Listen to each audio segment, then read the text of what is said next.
And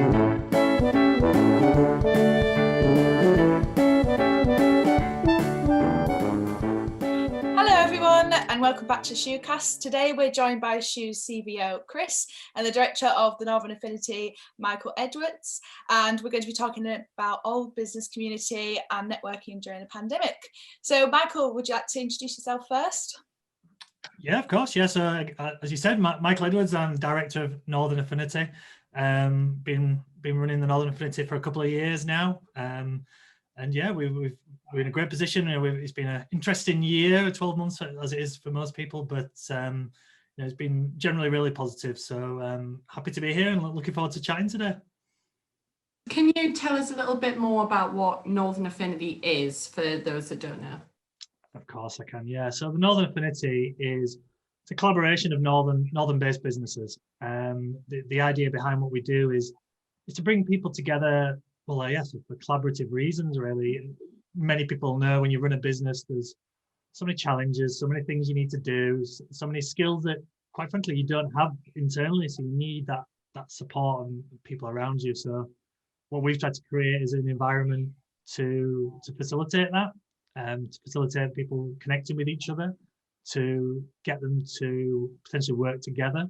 But kind of second, and that's kind of a lot of the, should we say, the internal work that we do, the events or the platforms that we use. But also the second element of what we do is a big kind of, again, creating a platform for the people in the group to put them in front of their potential audience, because with the best will in the world, there's always going to be more people that's not in the Northern Affinity than it's in the Northern Affinity. So like everyone, that people want to be seen by their potential customers. So whether it's social media, whether it's live videos, whether it's podcasts, amongst other things, we're looking at ways how we can work with our partners to put them in front of the right people.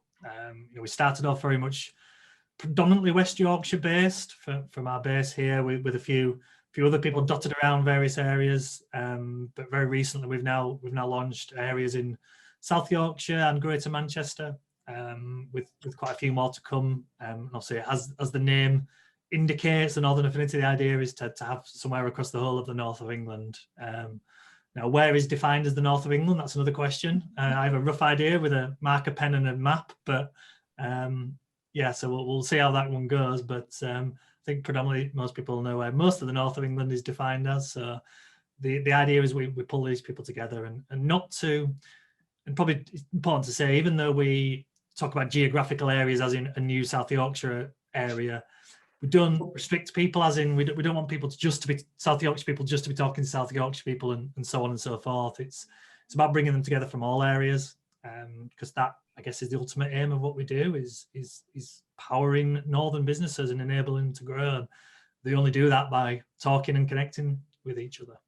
Does that make sense? Yeah, perfect. I was going to say that leads quite nicely on now. I was going to move into Shoo's relationship with Northern Affinity and kind of northern business. It's a nice segue. Yeah, no, that's perfect.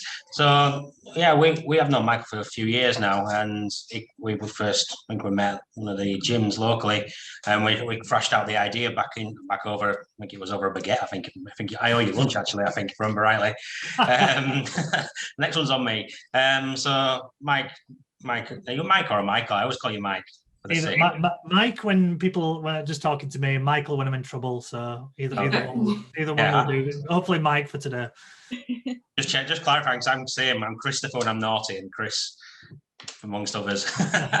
Cool. So yeah, I'll stick with Mike then, because that's what I know you as. Yeah. So we met a few years ago now, and I've known Mike and he spoke at a couple of our events, and we've been involved in networking and all that kind of stuff in the business world for a number of years now. And the idea, we were talking around what the future was for Mike and the business, and then he tabled the idea of Northern Affinity. Well, it's a fantastic idea, because I think that's why we've gotten so well. The synergies across what we're doing and what these guys are doing it's about the collaboration, it's about the connecting, it's about helping others genuinely. I know a lot of businesses talk a good game when it comes to that, but actually putting the rolling the sleeves up and actually doing it's two different things. So yeah, that's where we started the conversation. we joined back at the beginning, and yeah, been a big supporter and been a big supporter since. I'm not gonna lie, it has been trickier with getting to the real life events because obviously COVID. But I'm looking forward to getting back out there and seeing Mike and the team over there more in real life for the future. Yeah, I think Chris makes a great point there. Obviously, he used the word collaboration like I did, is that one of the great things about when you are a business that you focus on collaboration, you can literally do anything with anybody. There's always opportunities. There's nothing that isn't off the table. So anything can happen, and it's amazing where these things go. And I'm sure Chris will agree with that you never know where a relationship business-wise what was going to go. And it's really exciting to see that. And there's people now who I'm doing various things with that I met 5 years ago, and it's kind of nothing really happened for a number of years, and we just kept in contact, and then it's kind of some things happened and it sparked it. And that's a really exciting thing about if you've got that mindset, that kind of collaborative mindset of working together with people. Like I said, it doesn't have to happen instantly at that moment, but it could be any time. It could be in 5 years' time, who knows? But I think it just gives you so many different opportunities to work with people. Yeah, absolutely. I mean, that's where what you're doing, what we're doing really works hand in hand, is that you've got that long-term vision. You've got that. It's not about the quick wins. It's not about doing that quick piece of business. It's about the long-term mentality within the mindset. And I think there's definitely been two types of businesses and people and leaders over the last 12 months or so during COVID. And you've got those that have stuck their head in the sand and hope it go away, that kind of mentality, or speaking out term, people like me and Mike and a few others, not a few others, more than a few, there are plenty of us out there who've really embraced the challenge, the opportunity to change to the digital world. This Zoom is now a natural thing. I think everyone's on Zoom, even the non-digital native, and now they've had to embrace the change. If they haven't adapted, they've gone the way of the dinosaur, I suppose, or they're going that way. But the ones that have really embraced the change and the ones that are now thriving, coming out as we start to ease out of lockdown, the phone's never been busier, if I'm honest, in the last couple of weeks, as people start to prepare for restaurants opening and that kind of stuff as well. I don't know, have you found that, Mike, as well, in your conversations? Yeah, absolutely. I think you're quite right there, Chris. I think I think fortunately, a lot of people, I guess it's one of the benefits of what I do in Northern Affinity, the people I work with, they are the type of people who embrace the challenge and have kind of taken it on, whatever it has been. So I kind of get lucky in that way to be working with those people on a day-to-day basis. But I think what you're saying there about how things have just really picked up for a lot of people, that's the same story I'm hearing across the board generally over the last weeks and months, actually, is that the people are, quite positive. Now, I get that for certain industries, the last 12 months has been, well, impossible, let's face it. If you're a retailer or in hospitality and leisure and tourism, that type of thing, there's very little you could have done, if we be honest, in most cases. But for everybody else in other types of businesses, yes, you've been impacted, whether that's working from home or you can't go and meet customers and all that kind of stuff, but there's ways around it. There has ways around it. And I think it'd be kind of what Chris was saying there, but really interesting to see how, when things do return to, in inverted commas, normal, how it plays out. Because is there going to be the people who go back to just being how it was 18 months ago? Or are there going to be the people who look at it and say, okay, well, some of what we used to do 18 months ago was better than we've had in the last 12 months, but some of what we've done in the last 12 months is also better. So how do we combine those two things to make how we do things even better as we go forward? Now, I see a lot of people talking about, not using Zoom when things open up and things like that. Well, that's okay, but you got to remember, to have a meeting or to have at least an event, there's got to be two people involved. And just because you don't want to doesn't mean that somebody else doesn't. It might be more convenient for them. It might be better for them. They might want to do that. So if you're not considering them, it could be a struggle for the next few years. So I think getting that balance, and I don't think anyone quite knows where that balance will fall yet, but I think it'd be important for people to embrace it, and I think the people who have embraced it in the last 12 months will embrace the middle ground, shall we say, that I'm personally expecting us to experience as we come out of this. Yeah, I think that productivity is going to be key. Speaking as a business owner, you want to know where time is spent in the business, and if you're same as I, we do a lot of networking, and pre-COVID it was the norm. We mentioned earlier, we met in the gym, had a lunch, but discuss some ideas. I had to drive there, you had to drive there, we had lunch, nice time, and then drive back. That was maybe 3 hours. Whereas something like Zoom, that whole interaction could have been done in half an hour, 45 minutes. So from a productivity perspective, I think Zoom, Teams, whatever platform you want to use will stay to an extent. However, I can see the other side because I'm also a social creature, and it was nice to have a sandwich in the bite and having a bit of a chat and talking about life. So I do miss that, and I hope that comes back.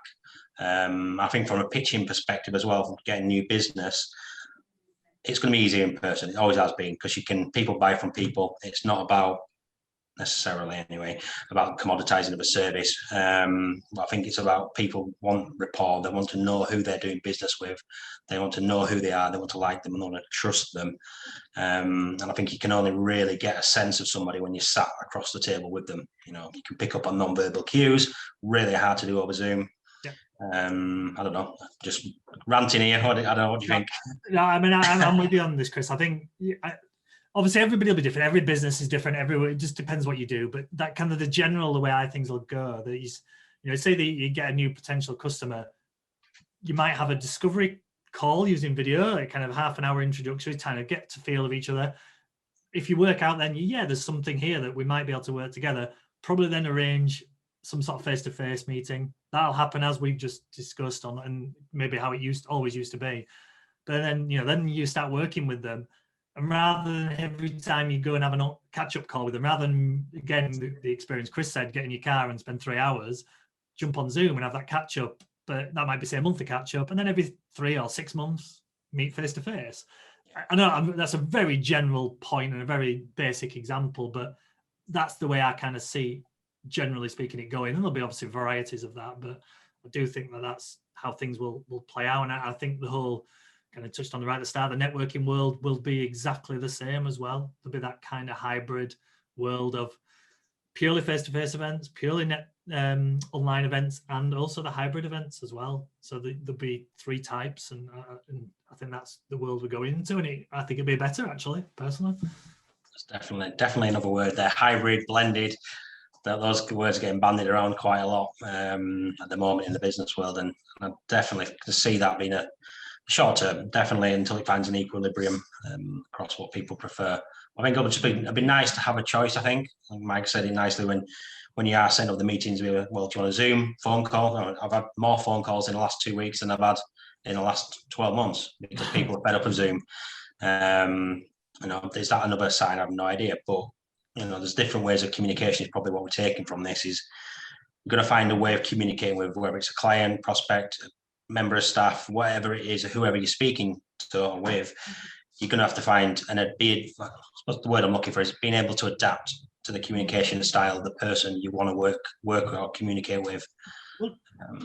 Isn't it nice that we're going to potentially have a world where everyone's, you mentioned said choice there and flexibility.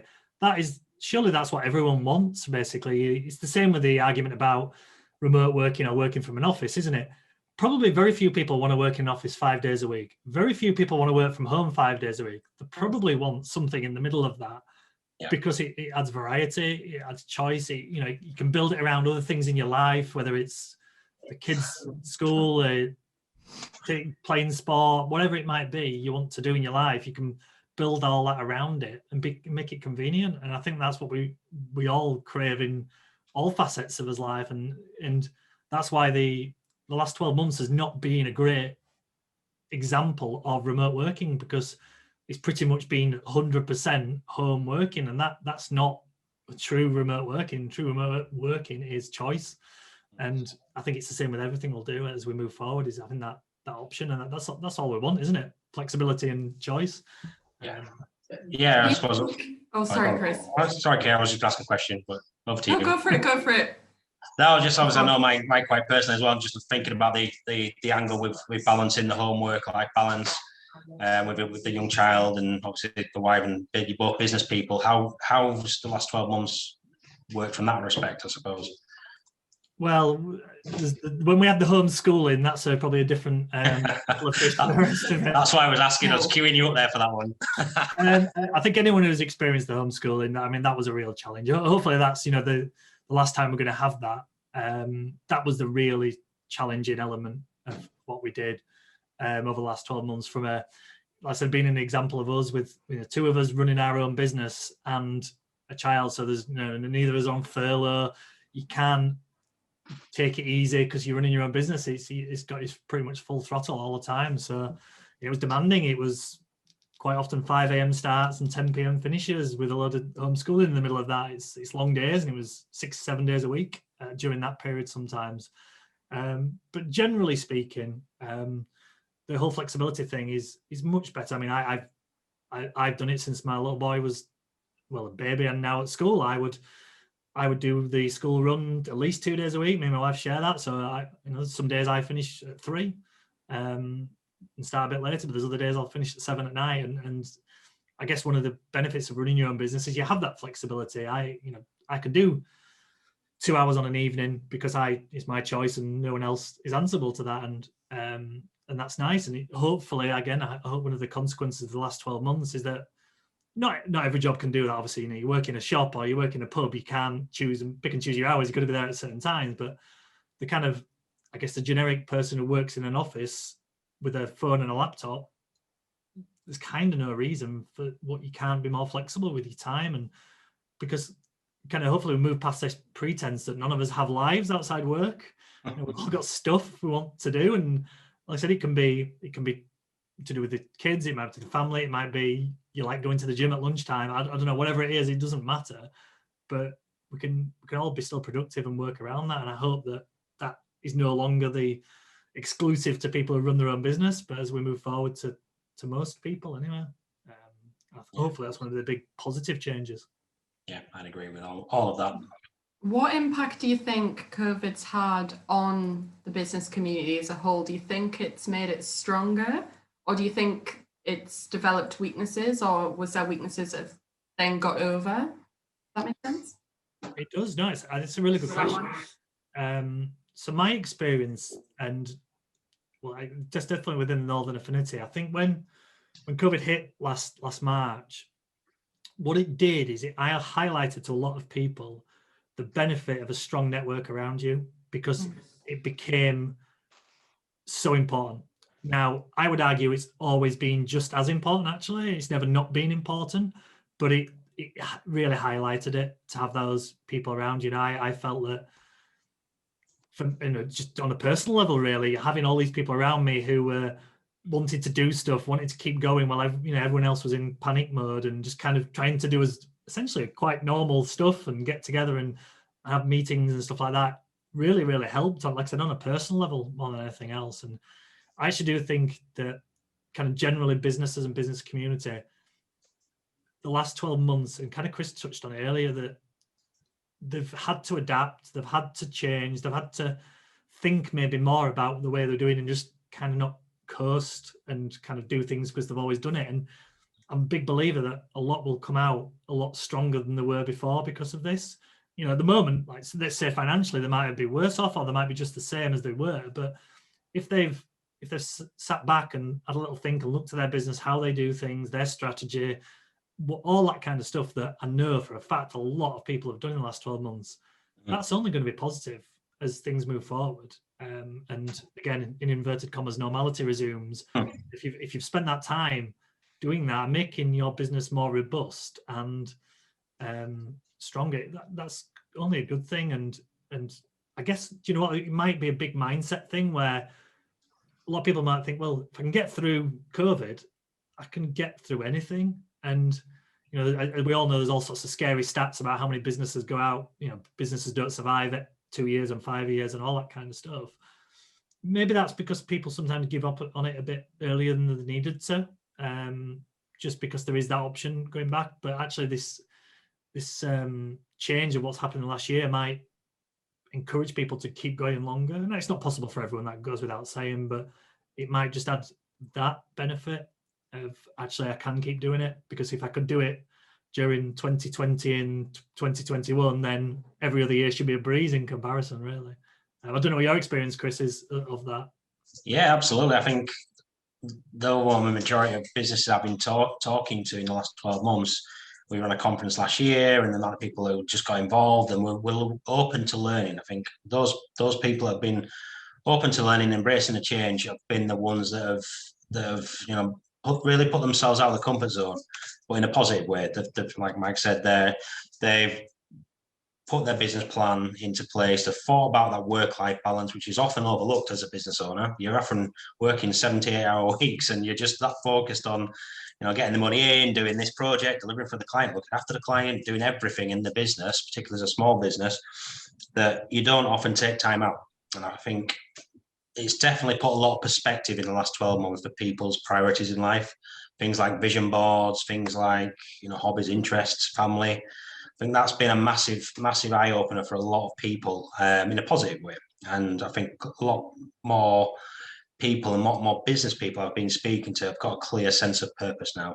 And they know, right, great, COVID sucks. It sucked for everyone. We've all had to change. Let's put the positives in there and look at 22, 23, 24, 10 years time, 20 years time, we can get for anything, and there's nothing we can't achieve. We know where we want to go. For Mike, he might be spending more time with his family. For me, it's getting out, getting exercising, getting rid of the good old lockdown pies. It's that kind of stuff, just keeping, putting balance around what you're trying to achieve. I think that for me, the word balance keeps coming back in my head. So finding balance in your life. I'm going to throw out Fran quickly, just because I feel that every time I've seen Fran go and I've asked a question, I feel like I've been. So we've spoken a lot about Zoom and networking through Zoom. Is there any other sort of platforms or different ways that you've found being helpful to network during the pandemic? Interesting. Yeah, good point, Isaac. So I've predominantly used Zoom for what we've done. Me personally, I just think it's the simplest. That's pretty much the reason I used it. It does have its limitations on bigger events, as we've we had a couple of our launch events recently, and we found that it works fine on the front end, but it's quite manual in terms of the back end work that needs to be done, which is okay as a one-off now and again event. But as we go forward and we start using this technology more and more, I still believe it will be used a lot. There is other options out there, and strangely enough, later today, I think we had a third conversation with a guy who they provide a hybrid platform. So this is kind of, I touched on it earlier, this is where I think things are going, where we can basically have events and meetings where there'll be some people in rooms and some people online, and can do that. And so we're just in the stages of implementing that at the moment. It's like I said, it's a lot more complex than a Zoom, because there's a lot of, I guess the difference with Zoom is you can turn up, everyone connects, and you just go. And then during the actual event, there's quite a lot of stuff going on in the background. So it kind of on those hour or hour and a half, what it is, it's quite labor intensive. Whereas these other platforms, the idea behind them, I guess a little bit like when you have a face-to-face event, the work's all done in advance. So you get it all set up, you all put it in place. And then in theory, as you run the event, it should be relatively smooth. So that's kind of what we're looking at the moment, because like I said, I do think there's this hybrid world that, because, and we've touched on it as well, this kind of idea that we sit for the car for 2 hours for an hour meeting there and back. Are people going to be wanting to do that more and more? I mean, maybe in the summer to start with, I think people will just be piling out and going to everything and anything. But when everything settles down, probably in the autumn time, assuming all things keep improving, I think people will reevaluate that and think, well, maybe I don't want to spend all this time out and about. I want to pick and choose. So giving people the option, I think, is absolutely going to be the key as you move forward. Having events where the face-to-face and people can't make it for whatever reason, don't have any interaction with it or can't view it, I think is probably going to be on it. People are not going to expect that anymore. They're going to want to have that option. So it's definitely a route that I'm looking to go down. So like I said, we've mainly used Zoom at the moment. The only other thing we use, I do a lot of live videos as well on social channels. So we use something called StreamYard for that. It basically allows you to do one recording and goes out to LinkedIn, Facebook, Twitter and YouTube all at the same time. So that for me, that's been the main two things we've used. Yeah, and just supposed to add to that, one of the things, LinkedIn's been a no-brainer for me over the last 12 months, particularly with my business development head on there. You've got never been an easier time to get hold of a decision maker, because they are back in the business. They are, trying to keep the wheels on the bus type thing. So it's been so much easier to pick up real conversations with actual decision makers. Not necessarily selling directly to them, because they might not be in a position, but to at least have a conversation, keep connected, and see if there's any opportunity to help them. Can you put on a free webinar? Can you, send them a guide? Can you connect them to somebody else in your network? And I know Mike's big on that as well. It's not necessarily about doing business with the person opposite you. It's, well, who do they know, and who do you know that you can introduce them to? So LinkedIn's been a no-brainer for that. Made so many introductions and helped people along the way in the last 12 months. And the one that I'm just starting to dabble around with, I suppose, just to throw out there, Clubhouse. I don't know if you've had a dabble with that, Mike, yet. I don't know. But that audio. Yeah, so I got on board with that quite the early stages when it was on. I'm not convinced by it.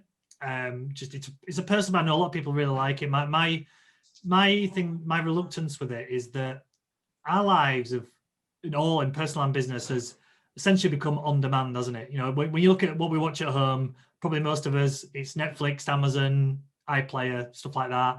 We've got podcasts. We use social media as well for our news outlets. All of them are based on the kind of an on-demand model. So we access them when we want them to. Now, the problem I found with Clubhouse is that you had to be there present at a certain time to be involved.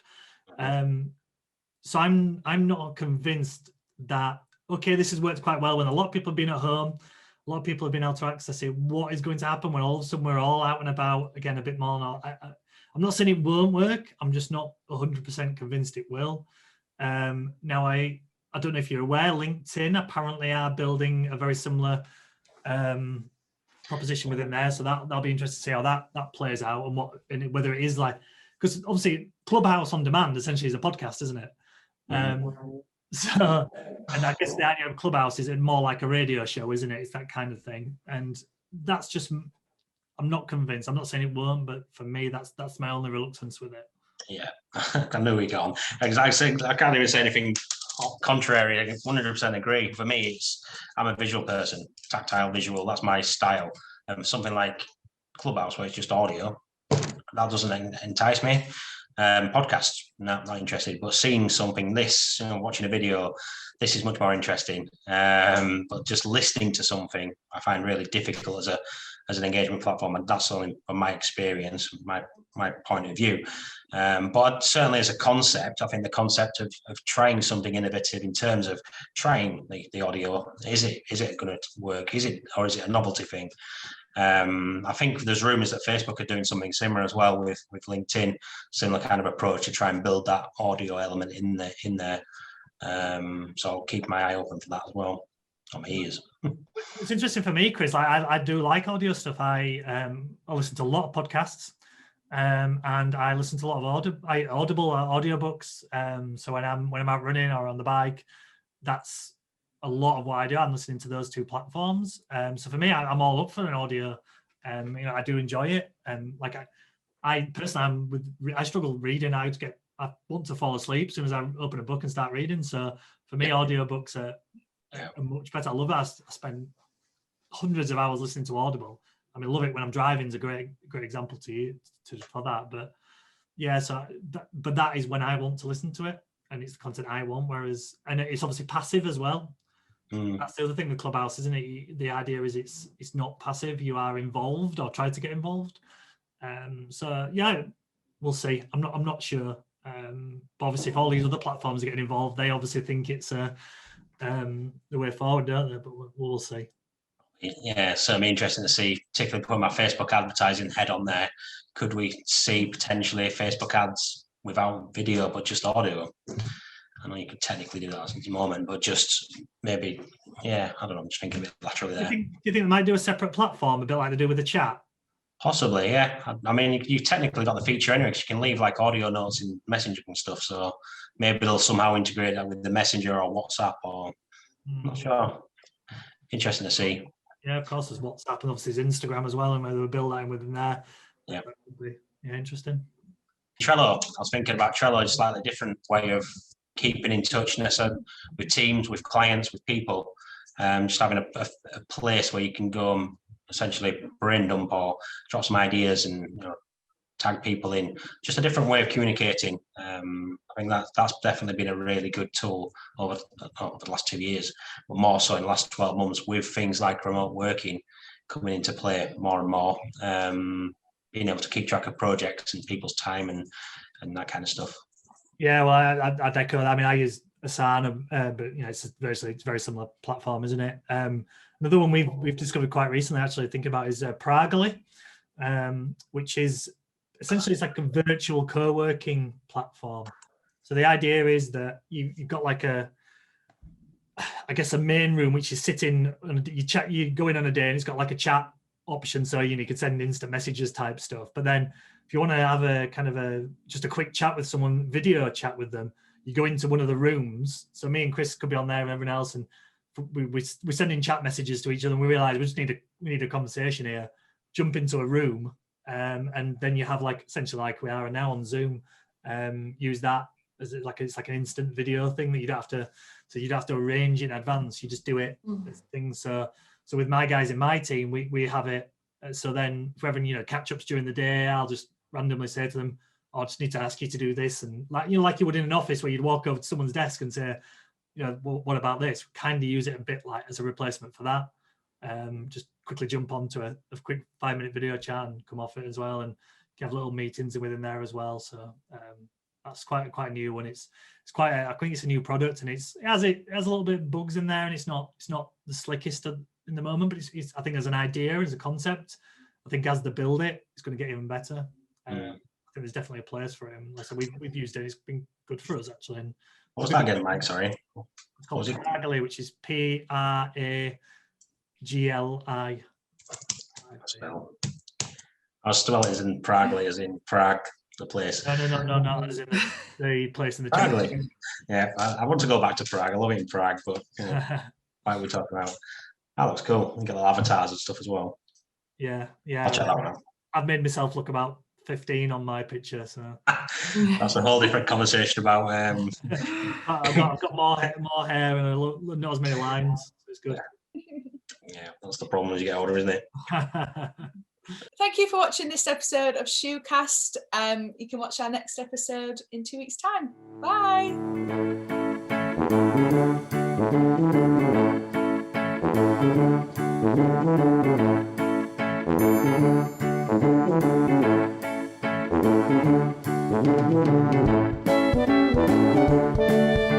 you.